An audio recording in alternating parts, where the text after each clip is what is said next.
सर्वांना रामकृष्ण हरी, जय श्रीराम। आज आपल्या सर्वांचं आराध्य दैवत, पूर्ण सृष्टीचा मालक, पालक आणि सांभाळ करणारा त्र्यंबकराज, आपण सगळे किती भाग्यवान आहात। ब्रह्मगिरीच्या कुशीमध्ये, हनुमंतराच्या चरणामध्ये, त्र्यंबकराजाच्या चरणामध्ये, माता गौतमीच्या साक्षीनं हा चातुर्मास आपण सगळे मला असं वाटतं खूप आनंदामध्ये, चिंतनामध्ये घालवत आहे। ही सगळी हनुमंतरायाची, त्र्यंबकराजाची कृपा आहे। आज मी तुम्हाला यजुर्वेदामध्ये या मृत्युंजय मंत्राचं अतिशय महत्व आहे। मी खाली सुंदर मराठीमध्ये लिहिलेलं आहे। भगवान परमात्माचं वेदांनी केलेलं हे चिंतन आहे। महापुरुषांनी त्यांच्या अभ्यासाने अतिशय सुंदर त्याचं महत्व सांगितलेलं आहे। आपली भारतीय संस्कृती फार मोठी आहे। अध्यात्मामध्ये ज्यावेळेस आपण प्रवेश करतात, अध्यात्माची जेव्हा आपल्याला गोडी लागते, अध्यात्मामध्ये ज्यावेळेस आपण अध्यात्माचे एकरूप होतात, त्यावेळेस आपल्याला या महापुरुषांच्या, भगवंताच्या वाणीचं, काव्याचं आपल्याला महत्व कळतं। मी खूप सुंदर तुम्हाला वाचून दाखवतो, आपल्या सगळ्यांनी वाचायचं नेहमीप्रमाणे। आणि ह्या मंत्राचा, महामंत्राचा अर्थही दिलेला आहे। ओम त्र्यंबकम यजामहे सुगंधिं पुष्टिवर्धनम उर्वारुकमिव बंधनात मृत्यू मोक्षी यमामृतात। भगवान परमात्माला केलेली ही प्रार्थना आहे। मला असं वाटतं ती प्रार्थना प्रत्यक्षात इथं मराठीमध्ये लिहिली, मी तुम्हाला वाचून दाखवतो।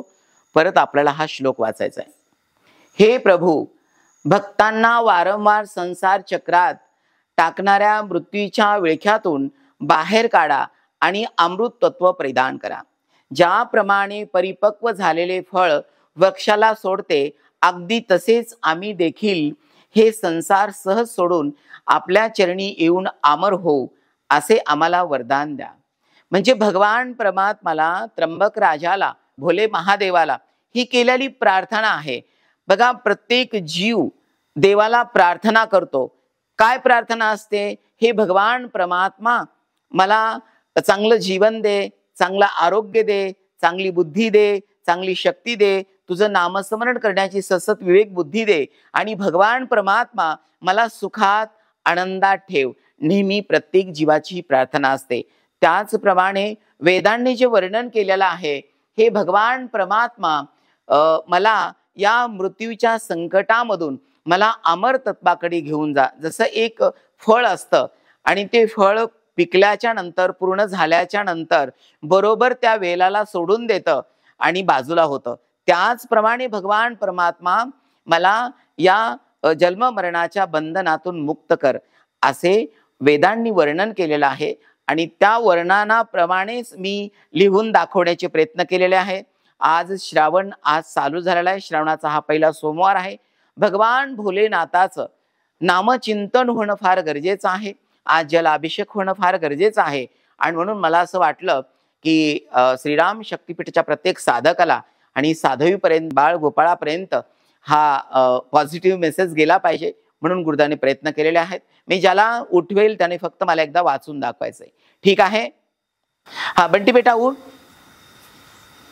ओम त्र्यंबकम यजामहे सुगंधिं पुष्टिवर्धनम उर्वारुकमिव बंधनात् मृत्योर्मुक्षी यमामृतात्। खूप सुंदर, खूप सुंदर, खूप सुंदर, खूप सुंदर। आपण सर्वांनी, आज श्रावणी सोमवार आहे, पहिला सोमवार आहे। भगवान भोलेनाथाला आपल्या चांगल्या आरोग्यासाठी, आपल्या विवेकासाठी, जे आपण आपल्या लाईफमध्ये आपण जीवन जगताय, त्याच्यामध्ये कसल्याही प्रकारच्या अडी अडचणी येऊ नये, हे भगवान परमात्मा मला शक्ती दे, चांगली बुद्धी दे।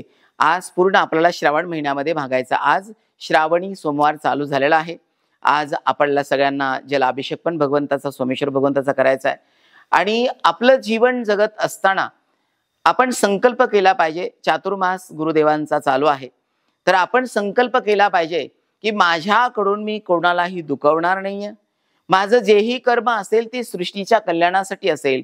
मी साधू संतांच्या सान्निध्यात जाऊन राहिलं पाहिजे।